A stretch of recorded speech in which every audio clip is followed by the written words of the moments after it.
खरं तर ठाणे जिल्हा हा भाजपचा बालेकिल्ला आहे असं मोठं विधान ठाणे विधानसभा मतदारसंघाचे भाजपचे विद्यमान आमदार संजय केळकर यांनी केलंय। ठाणे जिल्ह्यामध्ये भाजपचे 9 आमदार आहेत आणि सामान्यांचंही आम्हाला समर्थन मिळतंय। त्यामुळे आता भाजप थांबणार नाही आणि भाजपमध्ये संघटन पर्व असल्यानं पक्षप्रवेश सुरूच राहतात असंही ते म्हटलंय। तसंच भारतीय जनता पार्टीचं महाराष्ट्रामध्ये 1.5 कोटी सदस्य झालेले आहेत। ठाणे शहरामध्ये 1.5 लाख सदस्य भारतीय जनता पार्टी पक्षाचे आहेत, तर दुसरीकडे भारतीय जनता पार्टीचे या विचारांना पाहून प्रत्येक पक्षाचे कार्यकर्ते आता भारतीय जनता पार्टीमध्ये प्रवेश करतायत असंही त्यांनी नमूद केलंय।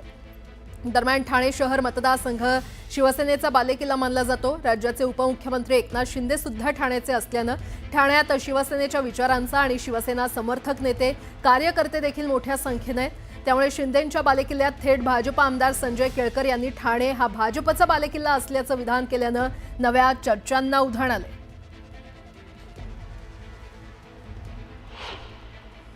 भारतीय जनता पार्टीचे या जिल्ह्यामध्ये आहे, जवळपास देखील कोणी या नावाच्या जवळपास नाही आणि त्याच्यामुळे ठाणे जिल्हा बालेकिल्ला आहेच। त्याच्यामुळे महापालिकांच्या बाबतीमध्ये देखील मोठ्या प्रमाणामध्ये लोक निवडून आणणं आणि लोकांचं समर्थन मिळते। सामान्य माणसाचा भारतीय जनता पार्टीवर विश्वास आहे आणि त्याच्यामुळे हा पक्ष जो आहे तो वाढत जाईल। वेळ पडेल तेव्हा स्वतंत्र, वेळ पडेल तेव्हा सर्वांना बरोबर घेऊन, परंतु भाजप आता थांबणार नाही। आता एक मोठी बातमी, भाजप नेते किरीट सोमय्या यांना धमकी देण्यात आलेली आहे। अनधिकृत भोंग्याविरोधात आवाज उठवल्यानं युसुफ उमर अन्सारी यांनी धमकी दिल्याचा आरोप सोमय्या यांनी केलाय। या संदर्भात किरीट सोमय्या ते नवघर पोलीस स्टेशनमध्ये जाऊन तक्रार करणार आहेत। मुंबईतील काही मशिदींमध्ये बेकायदेशीरपणे लावण्यात आलेल्या भोंग्यांवरून किरीट सोमय्या यांनी पोलिसात तक्रार केली होती। यावरून ही धमकी दिल्याचं सोमय्या यांनी म्हटलंय। शिवाजीनगर गोवंडी पोलीस स्टेशनने मला अधिकृत 72 मस्जिदींची नावं घेतली, यादी दिली, ज्याच्यावर भोंगे लागले आहेत। एकेका मस्जिदावर 4 ते 6 भोंगे, एकानेही परमिशन घेतली नाही। त्याच्या विरोधात आम्ही निदर्शनं केली। म्हणून कुठलं तरी मुस्लिम माफिया नेता कुठेतरी बसून धमक्या देतो, माझ्या कार्यालयात फोन करतोय आणि आता फेसबुकवर व्हिडिओ व्हायरल करतो। किरीट सोमय्या त्यांना घाबरणार नाही। या सगळे मुंबईचे 4000 अनधिकृत भोंगे हे खाली येणारच। राज्य सरकारच्या शक्तीपीठ महामार्गाला विरोध करणाऱ्या शिक्षकावर निलंबनाची कारवाई करण्यात आली आहे। कोल्हापूर महापालिकेतल्या प्राथमिक शिक्षण विभागात सहाय्यक शिक्षक म्हणून कार्यरत असलेल्या गिरीश फोंडेंचं निलंबन करण्यात आलंय। उपमुख्यमंत्री एकनाथ शिंदेंच्या दौऱ्याला विरोध केल्यानं कोणतीही नोटीस न देता ही कारवाई करण्यात आली आहे। गिरीश फोंडेंचा गेल्या अनेक वर्षांपासून चळवळीमध्ये सहभाग आहे। सध्या शक्तीपीठाविरोधी कृती समितीचे 12 जिल्ह्यातील समन्वयक म्हणून फोंडे काम पाहत आहेत।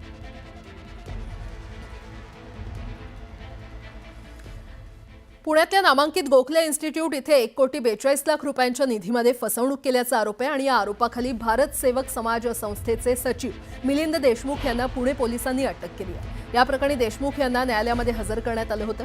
न्यायालयानं त्यांना 9 एप्रिलपर्यंत पोलीस कोठडी सुनावण्यात आली आहे।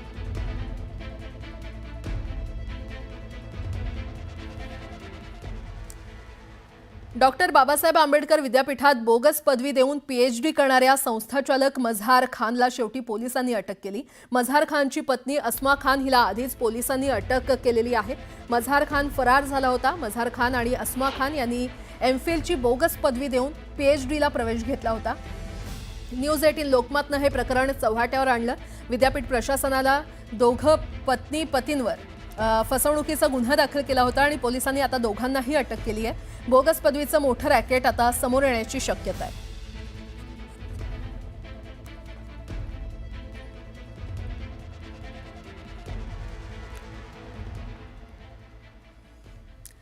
गेल्या अनेक वर्षांपासून त्र्यंबकेश्वरमध्ये बंदिस्त असलेली गोदावरी नदी सिंहस्थ कुंभमेळ्यापूर्वी मोकळा श्वास घेणार आहे। कुंभमेळा मंत्री गिरीश महाजन यांनी तशी घोषणा देखील केली। मात्र आता या निर्णयाला त्र्यंबकमधील नदीकाठच्या व्यावसायिक आणि ग्रामस्थांनी विरोध केल्यानं हवा चिघळण्याची शक्यता निर्माण झाली आहे।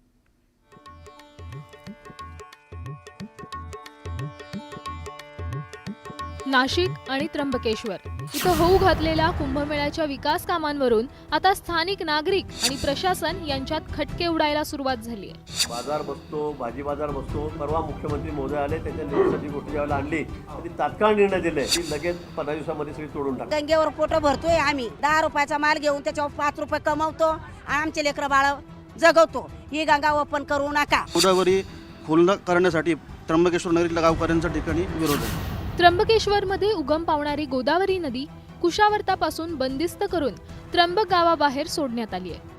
आता गोदावरीचा हाच बंदिस्त भाग खोदून गोदावरी नदी पूर्ववत करण्याची घोषणा कुंभमेळा मंत्री गिरीश महाजन यांनी बैठकीत केली आहे. त्र्यंबकेश्वर शहरामधून जिथून पूर्वी नदी वाहत होती ती आता बंदिस्त करण्यात आलेली आहे कधीपासून. त्याच्यामध्ये वरती बाजार बसतो, भाजी बाजार बसतो. परवा मुख्यमंत्री महोदय आले, त्याच्या निर्णयाची गोष्ट ज्यावेळेला आणली त्यांनी तात्काळ निर्णय दिले की लगेच 15 दिवसामध्ये सगळी तोडून टाका म्हणून. आता ती सगळी कॉन्क्रीटची जी सगळं स्लॅब टाकलेलं आहे तिथून पाणी वाचवलं. आता तिथून तुम्हाला पाणी वाचायला दिसेल. पण आता या कामाला भाजी बाजारातील विक्रेत्यांनी विरोध केलाय. तसंच स्थानिकांचाही विरोध आता वाढू लागलाय.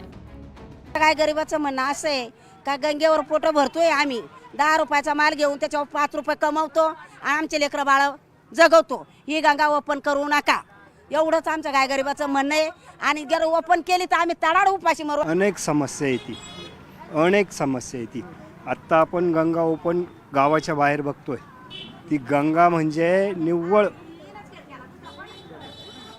शब्द वापरू शकत नाही मी, असं आहे ती. गावकऱ्यांची आमची मागणी की गोदावरीचा स्लॅब जो आहे हा 300 मीटर फक्त बंदिस्त आहे व तिथून पुढे त्र्यंबकेश्वर मंदिराच्या पाठीमागून हा स्लॅब त्या ठिकाणी खुला आहे.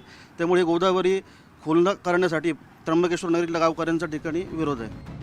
खरं तर गोदावरी नदी कुशावर्त तीर्थातून बाहेर पडल्यानंतर बाल्य रूपात असल्यामुळं नदी काँक्रिटीकरण करून बंदिस्त करण्यात आली होती. त्यामुळे या काँक्रिटीकरणावर भाजी बाजार उभा राहिलाय.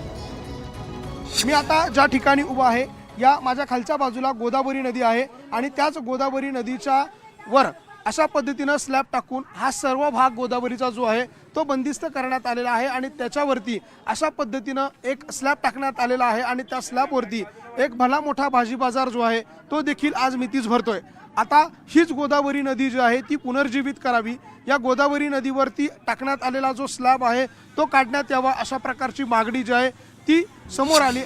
एकीकडे भाजी विक्रेते आणि स्थानिकांनी कामाला विरोध केलाय, तर दुसरीकडे गोदावरी नदीच्या मुक्तीसाठी कोर्टात लढाई लढणाऱ्यांनी या निर्णयाचं स्वागत केलंय. विरोध करत आहेत ते पूर्ण गाव विरोध करत नाहीये. सरकारला आणि साधू महंतांना भ्रमित करत आहेत काही जण म्हणजे अगदी 2-3% लोक. 14,000 जर लोकसंख्या आहे तर 200 लोक फक्त विरोध करत आहेत. ते चुकीचं आहे, ते भ्रमित करत आहेत सरकारला. त्र्यंबकेश्वर गावाच्या मधोमध गोदावरी नदी आणि अहिल्यादेवी होळकर यांनी बांधलेला घाट अस्तित्वात आहे. कुशावर्त पासून पुढे आल्यानंतर नील पर्वतावरून वाहत येणारी नीलगंगा नदी याच भागात गोदावरीला मिळते. मात्र या 2 नद्यांचा संगम देखील बंदिस्त आहे. आता कुंभमेळ्यात येणाऱ्या भाविकांना स्नानासाठी ही जागा तसंच नद्यांचे घाट उपयोगात आणण्यासाठी गोदावरी काँक्रिटीकरण मुक्त करण्याचा निर्णय हा घेण्यात आलाय. मात्र काही व्यावसायिक आणि स्थानिकांनी या निर्णयाला विरोध केल्यामुळं कुंभमेळ्याचं पहिलंच काम अडचणीत सापडण्याची शक्यता आहे. व्हिडिओ जर्नलिस्ट हेमंत बागुलसह लक्ष्मण घाटोळ, न्यूज 18 लोकमत, नाशिक.